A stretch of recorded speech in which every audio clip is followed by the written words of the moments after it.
we're really happy to have the opportunity to talk to everybody today about some of this. So in addition to me here presenting today, we do have Ms. Heather here. Ms. Heather will be talking a little bit later on about basically the social and emotional impacts of technology use and how you can tell if your child may have some sort of issue with technology or some sort of addiction at their early ages. We also have Miss Ashley, who is on top of it. She is somebody who really gets in and understands exactly what the students are using and how they're using it, and helps promote our digital citizenship program here at our school. And so she's going to be a great resource later on today as well. So thanks for joining us. Just so you know, it's going to be a little interactive today. And so there's going to be a portion of the morning where we're going to break out into breakout rooms. Think about it. If you were here on campus, we may have you sitting at tables and chatting with other parents. We're going to go ahead and facilitate that here later on today as well. And so it is best if you're online, engaged, and ready to work with all of us for this morning. So I'd like to go ahead, Ms. Ashley, if you can go to the next slide for me. To first start off with, the question that often comes up is, are there some types of screen time that is better than others? There's lots of research out there, and often, as parents dig into it, conflicting research about technology use and screens in our kids. And one of the most important things that I like to point out as educators, what we look for first when we look at some of that research is the research looking at active versus passive. And so when a student is actively using a screen or actively using an iPad or a computer, they're being engaged, they're communicating with others, they're collaborating with others, they're being creative, they're using some critical thinking skills. This is what we look for when we focus on at school, is that students are actually using the device to do one of these four things. Passive would be more or less when a student is sitting around watching a video on YouTube or cartoons, Netflix, things of that nature, where they're just kind of consuming what is online in front of them. And so it's really important that we distinguish active versus passive when we consider screen time and device use amongst our kids. So here at our school, one of the things that we really will focus on, like I said, is those 4 C's and making sure that we're focusing on collaboration, communication, critical thinking, all of those skills when it comes to technology use. And so we ask ourselves as educators, is now a time to pull out a device? Will it help with one of these 4 C's? If you were here on campus, you would be walking through our classrooms and you would see that we have a relatively balanced view of technology. Students still do have notebooks, they're writing in their journals, but then they're also at times pulling out their devices, their iPads or Chromebooks, at times that make sense. And so we really do look for our devices as tools for learning and creating. And often when we think about this, especially in a virtual environment, we were in a virtual environment last school year, as well as 2 days after coming back from our holidays. And when our students are bringing our devices home from school, we still look at those devices as tools for learning. And so there are features that are turned off or that are not accessible to students that they may have at home, typically, because they are our devices. And we want to make sure that our school devices are continued to be used for learning and creating purposes. So I want to briefly talk about the technology effects on development. And so first of all, I'm going to start with some of the negative stuff. This is some of the things that you would see in the news or read in journal articles about technology development and how it affects our kids. And so the first one that we see that is a direct impact to us here at school is it does harm attention span. It is true that if students are on technology for too long, number one, they're seeing just pictures and images and videos coming their way, and their brains are being rewired in a way that ours weren't as we were growing up. We also know that technology affects self-soothing and self-regulation, and so it does reduce a student's or a child's ability to do any of those things. It does increase aggression. Even if they're not watching aggressive things or playing aggressive games, just the mere fact of being on technology could impact aggression as well. We know that it stagnates physical activity. Having students get outside and run and play and move around is really important. And if a student is kind of consumed by what's on their device, we do know that that would impair their ability to get around and move. It can hurt school performance. There has been some studies that have shown that technology can do that, especially if we're looking at technology for passive use. We know that it limits interpersonal interactions. However, there is more research coming out about certain types of kids who do benefit from the types of interactions that students do have on computers and online. So it'll be interesting to see some of those studies develop and what that looks like over time. And then the last thing is emotional development, and just ability to control and maintain their emotions is where technology, we often see an issue. It impede our students as well.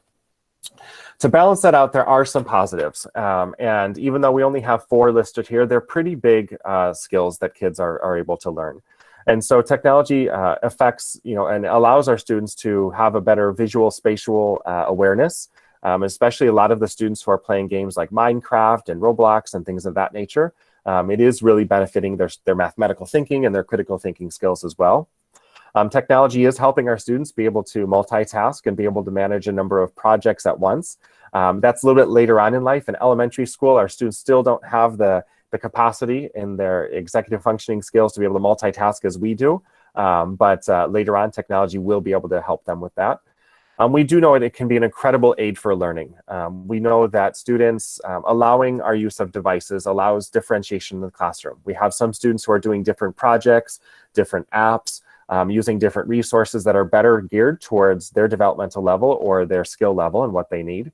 And then we also know skills for the future. We do have second graders creating podcasts now. We've got students doing some amazing work with marketing skills and design. And so we do know that all of these skills will pay off and help them out in the future. And so although there are some negatives, there are positives as well that are important for us to take a look at. So if you joined us in the past for one of these talks, we've shown this video for 2 years now, and this does come from Common Sense Media. And it's an incredible video to show us a little bit about how much technology our students actually are using. We don't realize as parents or educators what their lives are really like.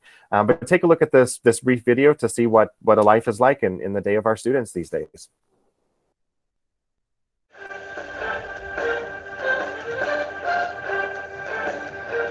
My name is Justin. I'm 9.5, and I have an iPad, a computer.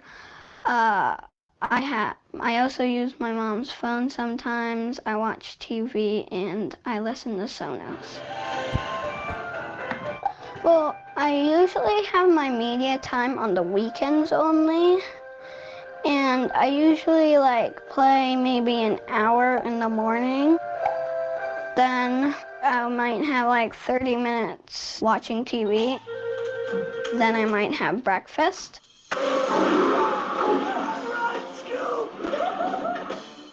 My name is Lauren. I'm 11 years old, and the devices we have in our home are the family iPad, the TV, my phone, the Wii, and my laptop.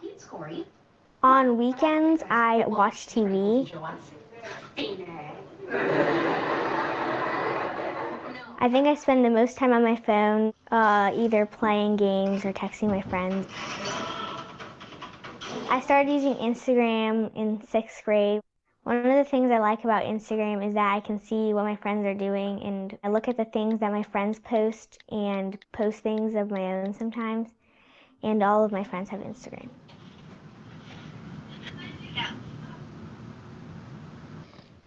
I usually play Minecraft a lot because you could find ingredients and build something with your own stuff. If I didn't have my media time, I would probably feel kind of sad, and I probably would feel mad that I didn't get it.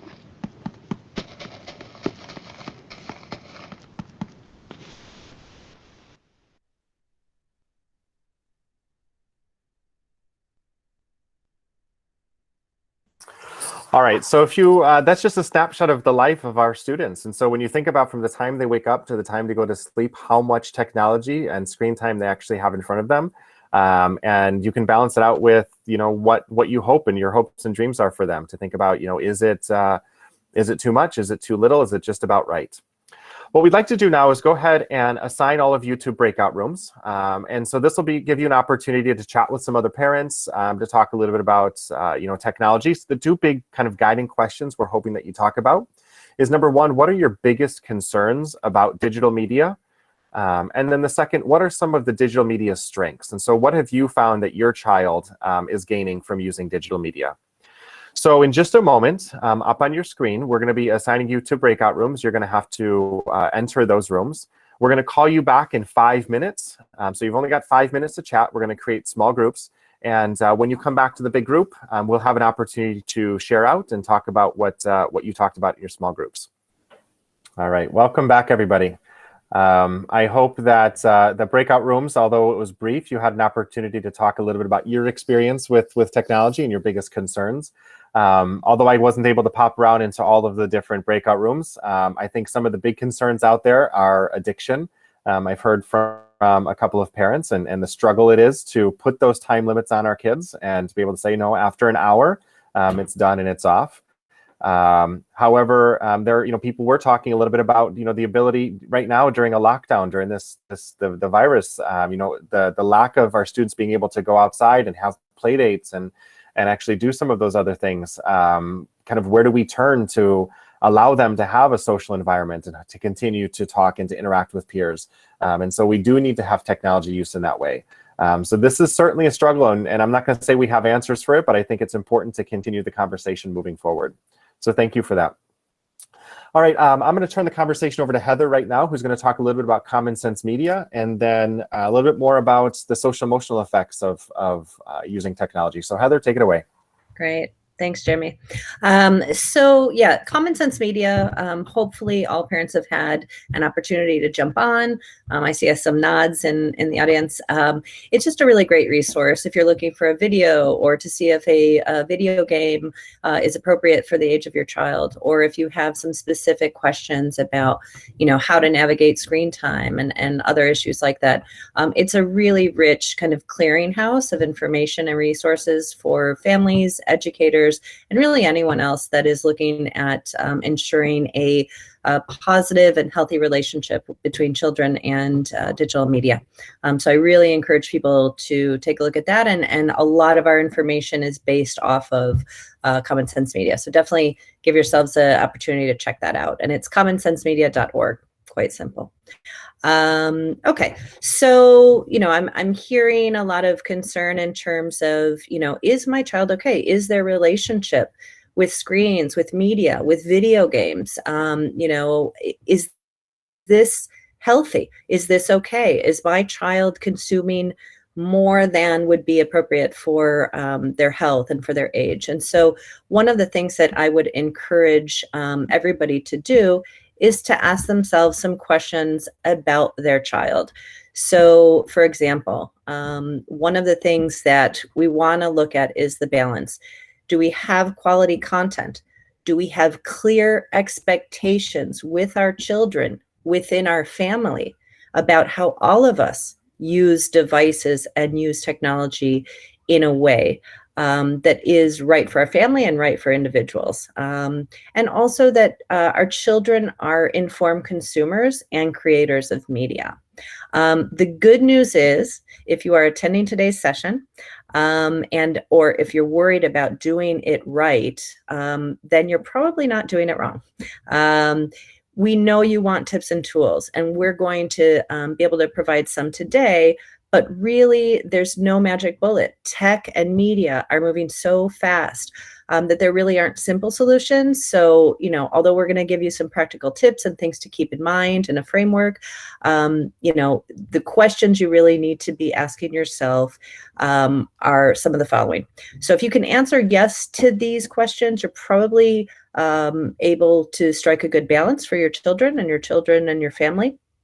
If not, I think asking some questions about what needs to change. So first, is my child physically healthy and sleeping enough?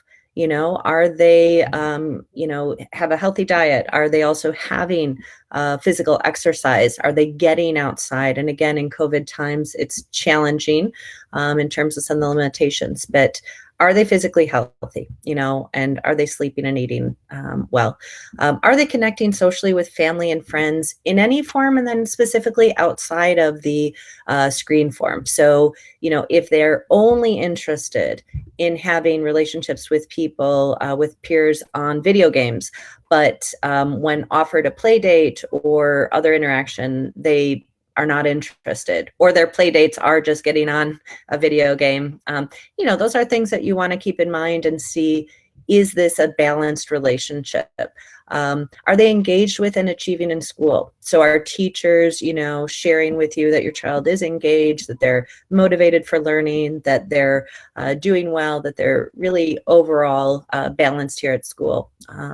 Also, are they pursuing other interests and hobbies that in any form, but also, again, outside of anything that they can find on a screen? And are they having fun and learning in when they use the digital media? So these are some questions to ask yourself. I did pull up something, and this is kind of because I just took a look at the parents' names here, and I know a lot of parents, I think we've got 3rd and 4th grade parents, a lot of those parents whose children are playing video games. And I even heard, some questions about what is an acceptable amount of time, and how much is too much, and what are some warning signs? Is my child's relationship with video gaming specifically healthy? So I'm going to throw out a couple of things to keep you thinking. And if you are concerned in any regard about your child's relationship to media, your child's relationship to video gaming, any of these things, please feel free to reach out to any of us, to me, to Ashley, to Jeremy, and we can see if we can get you some resources and some information. So, a couple of questions that you want to think about. Is your child thinking more and more? Do they seem to be pretty concentrated about playing video games, learning how to play video games, planning the next opportunity? When can they play? Do they seem to be needing to spend more and more time to kind of have that same amount of excitement? Have they tried, or have you set limits for them to use it less often or for shorter amount of time, but your child is restless or irritable when you're trying to cut down or stop video game usage? Do they seem to play video games as a way of escaping from some, bad feelings or maybe problems? Do they maybe lie about the time that they're spending on the video game, and you kind of are aware of this? Do they seem to be skipping other chores, hobbies, or interests in order to play video games more? And so these are just some questions that you may want to ask about, is my child's relationship with video games? Because we've got a lot of kids, girls and boys playing Roblox, and really positive things. They're engaging with friends, they're developing other relationships outside of school, able to connect with friends that aren't in their pod here at school. So we understand that. But again, it's all about the balance. It's all about the limits. Okay, so the next slide, how can you set yourself up for success? So what are some of the best practices?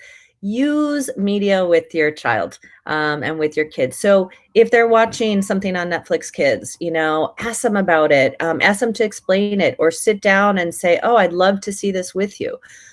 Know your own rules and set those expectations with your child on social, and I think Ashley might walk us through some. There's some really great kind of media contracts for different age groups that you can personalize for your family, but basically a clear and written plan and agreement about what is the use and what is the purpose of media in your home.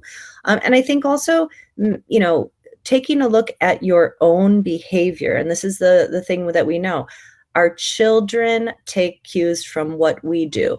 So if I'm on my phone at the dinner table, and yes, it's work and work is important, but if I am not engaged in that mealtime and I'm looking at my phone or doing other things, I'm setting that example for my child that, there is not a limit at certain family times where it would not be time to use a device. So, looking at what are you modeling, talking about, how are they using it? Making sure they understand, especially for the elementary children, but even middle school, that if they have a device, if they have access to social media, video games, and everything else, that it is also you having access to that. You have all of the passwords. They know that you at any time can jump on to monitor, to join with them, to see what they're posting, to look at what they're commenting. And, we've had some things this year of, wonderful children who, just because parents maybe weren't aware of what was happening, did engage in some negative use of social media and digital usage. And so, again, getting on there, talking, having conversations about with your children about this is going to be the key. Yeah. So I know we've got a few other things. Again, I really encourage parents, if there's anything that specific questions to your family, to your child, please don't hesitate to reach out to any of us here, and we're happy to provide some supportive resources. Thanks, Heather.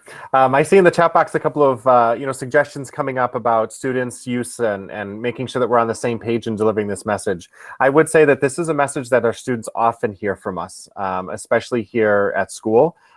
We talk about technology use both within the specific digital citizenship curriculum, but it's pretty regular that I do hear teachers talking about students about their use of technology. I think one of the keys that wasn't necessarily mentioned here and can be helpful is when it comes to technology use, a lot of it comes from peer pressure. And so your child may be coming home and saying, well, so-and-so maybe can use whatever it might be, or so-and-so is on the computer for so many hours. And what I would recommend is, as a parent, reaching out to those parents of your child's really good close friends and almost setting a contract, an agreement between your group of friends and kind of know exactly where the line stands for everybody. And so that you might put a limit of only an hour in place, but then maybe your friends, your child's friends' parents might be able to do that as well, because that peer pressure really does play a big role in all of this, and making sure that we're on the same page can really help. So we're going to go ahead and turn things over to Ashley. She's going to talk to us a little bit about kind of the good, the bad, and the ugly when it comes to technology use, and just bring some things to the forefront for us. And so Ashley, take it over. All right. Thank you, Jeremy, and thank you, Heather, for helping to share some of these tips. I'm going to go over just kind of things that are out there that we all want to make sure that we know about. It's not to scare anyone, it's just to help get us kind of all on the same page, as well as resources. So I'm just going to start with some common games or platforms that our students do mention that they use throughout elementary, and then also they move into the middle school with a lot of these as well. So if you're not familiar with these, you might want to write down the ones that you haven't heard of, or maybe you're noticing, oh, you know what, that's what I put in the poll, that my child engages with the most. So in our poll, we did have amazing amounts of kids Netflix and kids Tube, which is great, as well as regular YouTube, and then Roblox and Fortnite is probably what we hear a lot of here in the elementary. So the first one there is a new one that we're starting to hear as well in middle school and upper elementary, and that's Among Us. And that is a game where you get placed into a room to find the imposter and people vote online. It's good to know about this because it's very popular. There's t-shirts made out there. There's, any kind of promotion that they do for this is available for kids. Good for parents to know that often kids may try to meet in the same room, but they get placed with just random people. And then that kind of brings us to a great lesson, but being kind online. When I see students in Among Us, or they talk about it, they are often, in the chat bar just saying whatever they want because it's not face-to-face with someone and they don't even know that person. So that is a game to know about. And the next one is Roblox, and that is a great creation game. There you can go create your own games, play games that other people create, and it's a wonderful game. Common Sense Media will say that it's for 13 and up. Parents say it's appropriate 10 and up, and kids say it's appropriate 9 and up. The reason is that you post in there as well, and the chats are filtered for inappropriate content for students 12 and older. All right, so parents can go into the settings and they can disable the chat function, but it's good to know that if your child's engaging with that you do have the opportunity to change those settings. And then that third one there is Fortnite. that was really popular, I would say last year and the year before. And it's also a popular game that you see the next one there is YouTube, that students like to watch other, it could be YouTube influencers, it could just be other kids that play this game. They like to watch people play these games as well. And that is, again, thinking about screen time, but also knowing that you're watching and you're listening to them play the game, and it's not always appropriate content on there as well. So if you have your child that plays Fortnite, or they mention that often, make sure that you've played that and you've interacted with them on that platform as well. Again, that one's recommended for 13 and older. And then we have YouTube, which we're all familiar with. The next one next to YouTube is Discord. This one became very popular during confinement. You can see that the logo is like a video game looking device there. And it was originally made for gamers to be able to chat and talk to each other on like a private server. And now it's just becoming really popular to use to chat with friends, whether you're gaming or not. Kind of similar like we do use WhatsApp. Maybe you have WhatsApp on your laptop. That's something that your child would have like on their personal device. I would definitely say this is one that if your child's in 5th grade, moving to 6th grade, something to keep in your mind when you are getting that laptop for the one-to-one program in 6th grade. Just being aware that that's out there. And then the next one is TikTok, which we're very familiar with, usually with the dancing. But there's a lot of content on there that students, adults, everyone, we are creating these videos to put out there to the world, whether it's dances, video recipes, theater, improv.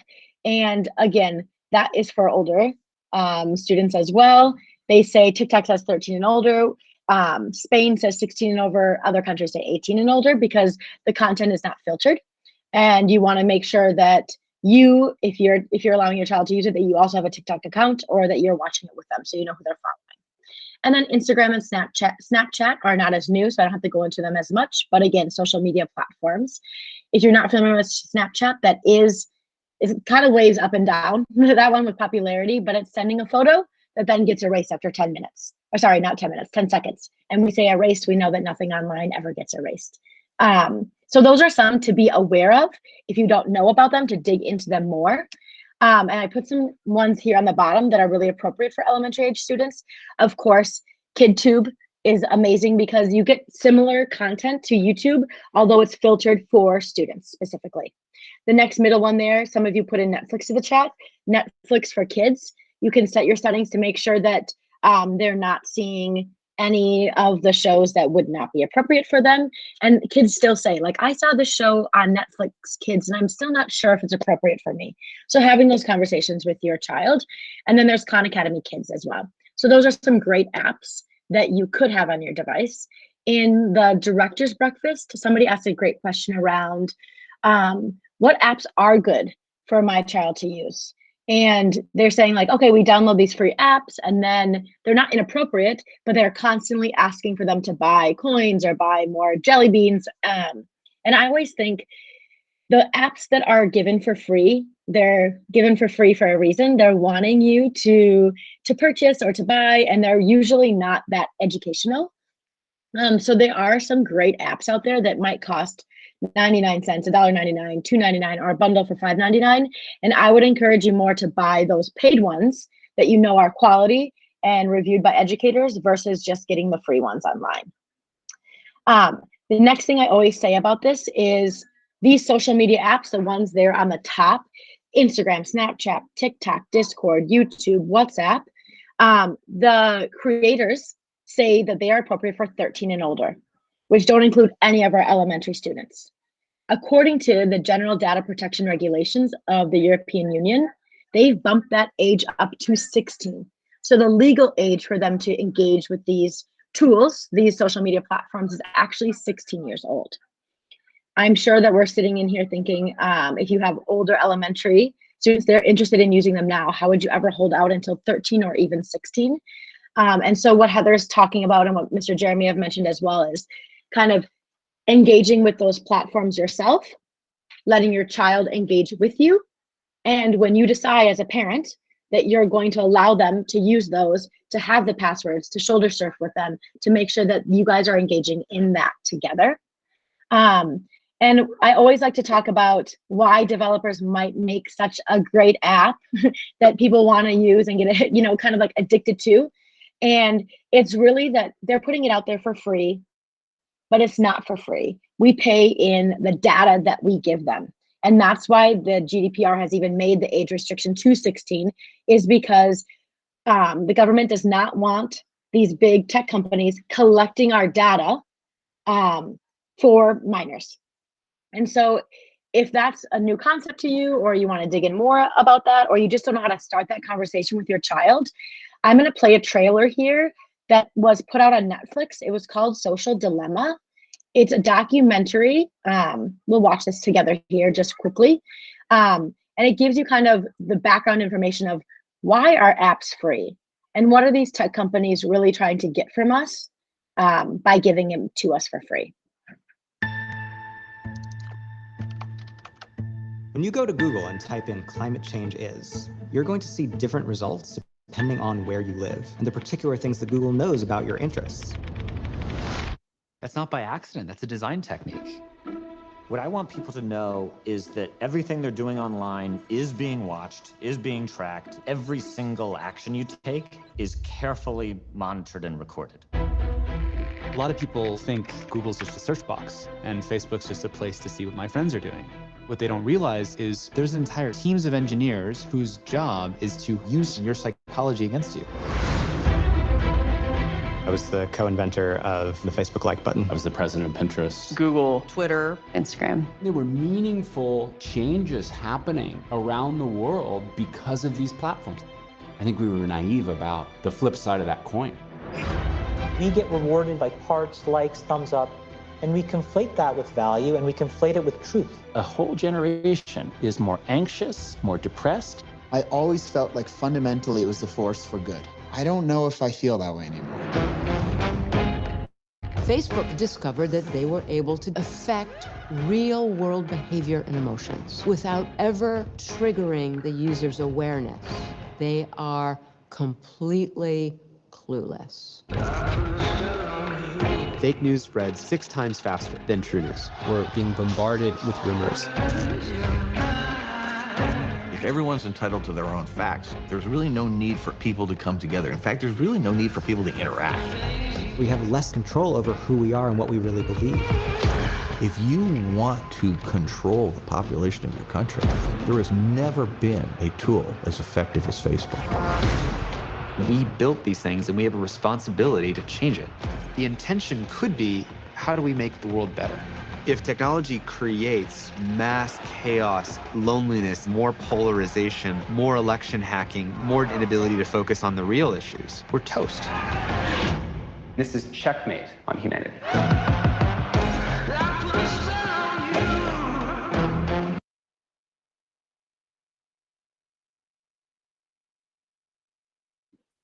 So I don't mean to scare everyone with that trailer, but I do think it's important to stay kind of on top of what social media, what technology can do. And I know our director of teaching and learning is here as well, Joanna Sina.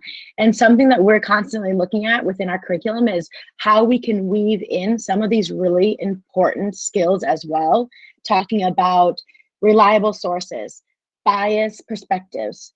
So we're aware of it at school here, and we are doing our best. And it's just great when we're all kind of aware and on the same page of this. So I'm going to wrap my section, section up here. They really want me to watch that. Just leaving with these 2 tools. So if I've mentioned any tools that you're like, I want to dig more into, what is Roblox? What is Fortnite? You can go to Common Sense Media. And there's a whole section on what parents need to know about the internet, what parents need to know about technology, social media, and then specifically, like Heather mentioned, different video games, movies, series as well. They'll tell you exactly what parents are saying about it and the age recommended.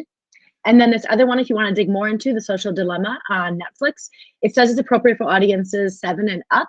I would watch it first and then decide what's best for your household. All right, so there's a lot of tools for us. I'm going to hand it over to Jeremy with some message here of you do got this. I have to say, I'm loving to see the chat feature kind of light up here with parents, talking in the background about some of the things that are affecting them and what they're doing to help students out.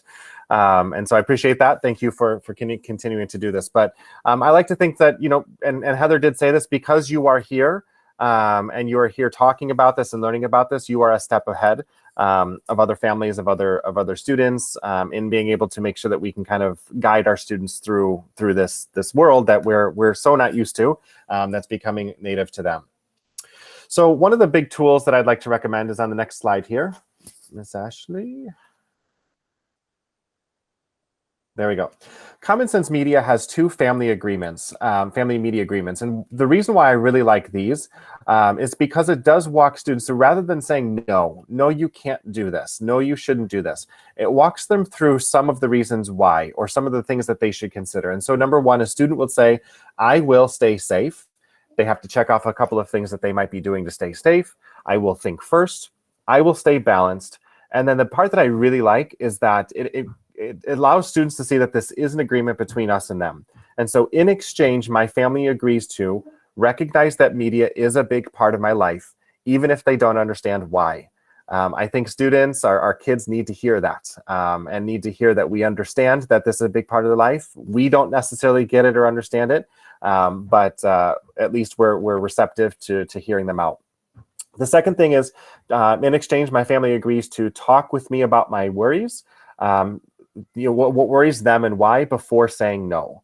And so I think that's really important to give students a little bit of background before you say no, allow you to have some of those conversations. Interestingly enough, Oren, our technology director here, answered in the chat box about a 14-year-old asking for an Instagram account, and he had said, well, let's first watch Social Dilemma and convince us why you need this. Let's talk a little bit about it. And I think that's a really good tip, to have some of those conversations ahead of time. And then finally, in exchange, my family agrees to talk to me about my interests and help me find stuff that's appropriate and fun. And so I think that's really important as well. I hear a couple of you parents out there, I heard Stephanie say it, sometimes we need that electronic babysitter. Sometimes we need our students, our kids, to kind of be out of the way and keep busy. And so, technology will need to be a part of our life. But allowing this family media agreement to kind of be the driving force for some of those conversations can be really, really helpful. Okay. So then finally, I want to say kind of be the training wheels. And so I know I've got a couple of first grade parents here as well. Our son just learned how to ride a bike without the training wheels. And I just think about what those training wheels were able to do for him over the last couple of years, as he was learning how to ride a bike and navigate being on the road or sidewalks. And it's really important that we're there being the training wheels for students as they're navigating this technology space as well. We need to be over their shoulders, talking to them about what they're doing.